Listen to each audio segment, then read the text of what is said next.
Tuesday when that vote happens. We shall see. Stay with us if you can. Let's switch from Damascus, where you are, to Beirut, because we're joined by Kevork Almassian, who's a Syrian political analyst and also a freelance writer. Kevork, what was your analysis of what happened in St. Petersburg?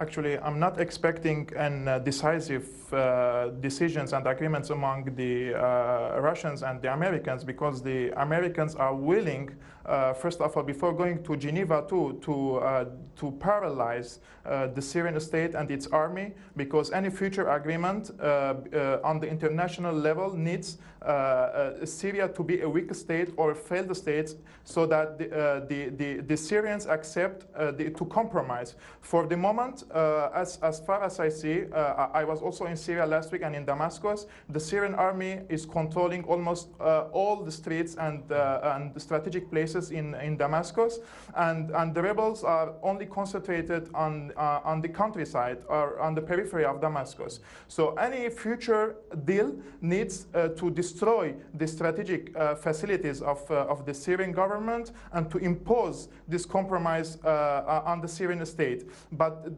the tragedy is that when you destroy the capacity of the Syrian state, you are allowing or paving the way for the extremists and the Al-Qaeda affiliated groups in order to sneak to Damascus and to control the capital. Ninwa, are you concerned that American strikes may help Islamist militants operating in Syria? I think that the lack of action on the international community actually allowed for these groups to gain leverage in the conflict. As a Christian, I can say that my own family is split on the issue. A lot of people are afraid of what is to come. I don't think anybody is arguing at this point that Bashar al-Assad has made very bad decisions and that he's immoral, but I think a lot of people are afraid of what is to come, and they think that he is the less of two evils. So that's why you have in Damascus and in the surrounding areas, my family's from Tartus, you'll have a lot of those people standing and claiming this extremist, that they're going to take over. But I think that it's not as likely. I think this is a manipulation of the government, of the minorities, to keep a stronghold. Okay, Ninwa, thank you very much. You're in New York. Let's go back to Kevork in Beirut. There have been some people criticizing Barack Obama for taking too long to take action. Others have applauded the fact that he has consulted, that he's turning to Congress. What's your view of this? Do you think he was right to pause before acting? I think President Barack Obama is already cornered himself.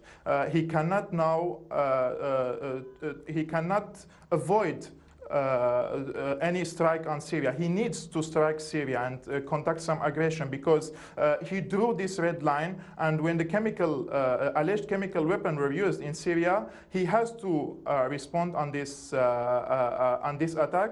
And now, when Barack Obama is going to the Congress, I think he is not going to ask for a permission only, because the limited strikes will empower the Syrian regime and give him the credibility in front of his people, by saying that, look, the United States is now bombing us. But when the Americans, Barack Hussein Obama goes to the Congress to have a full-scale destroyment or overthrow of the Syrian regime, only then he will gain the credibility and will be able to change the balance of power in the region.